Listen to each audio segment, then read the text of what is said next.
There are nearly 1 million Salmonella and Campylobacter infections in children 10 and younger each year in the United States. Some of these infections are severe, causing meningitis and death, and requiring treatment with antibiotics.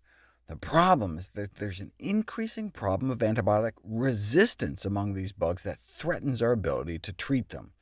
Part of the problem is that these same life-saving miracle drug antibiotics are being squandered for use in food animals for things like growth promotion in such unhygienic, crowded conditions, which increases the likelihood that pathogens like Salmonella or Campylobacter will become resistant, and I've done a bunch of videos on that. But there's another problem. The resistance determinants, the genes that encode antibiotic resistance, may be transmitted from food animals to humans through the food supply. See, most resistant bacteria have mobile genetic elements, like these little circles of DNA called plasmids, that carry the resistance genes that they can then pass on to other bacteria, including those in our own gut. Food animals are therefore a reservoir of antibiotic resistance genes and a potential vector for transmission of antibiotic resistance genes to the human intestinal microbiome. In this study, transfer of an antibiotic-resistant plasmid from an E. coli originating from a chicken raised for meat to human gut bugs was assessed by using a model that mimics the human intestines, and it happened within 2 hours. This spread of antibiotic resistance genes presents an alarming scenario, a growing concern that antibiotic-resistant bacteria present on food can transfer their resistance genes to the inherent gut microbiome of the consumer. But you don't know until you put it to the test. Assessing antibiotic-resistant gene loads in vegan versus vegetarian versus omnivore gut bacteria. You'd think the results might be obvious, but antibiotic resistance genes are spread due to manure application on agricultural fields of fruits and vegetables.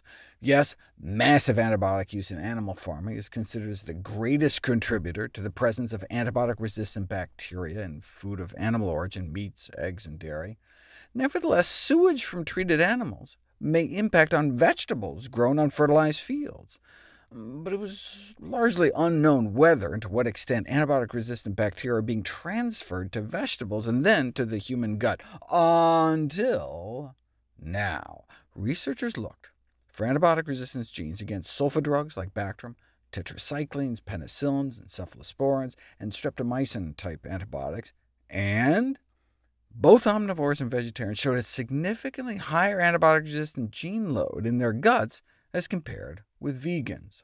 There wasn't a significant difference between omnivores and vegetarians, but significantly lower loads in vegans compared to omnivores, and vegans compared to vegetarians. The first evidence that a vegan lifestyle is associated with a reduced load of human gut antibiotic-resistant genes, but not the last.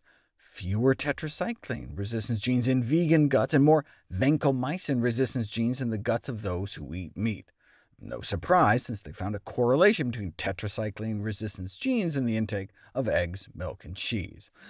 I like how there are so many types of milk these days, they have to specify milk from animal source.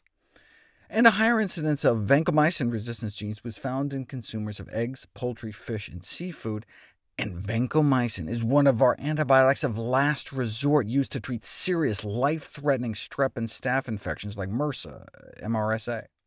Despite the links to dairy and eggs, just cutting out meat has indeed been shown to offer an advantage in some studies, as bacteria obtained from meat-eater poop samples showed resistance to a greater number of antibiotics and carried more tested antibiotic resistance genes compared to the vegan or vegetarian poop.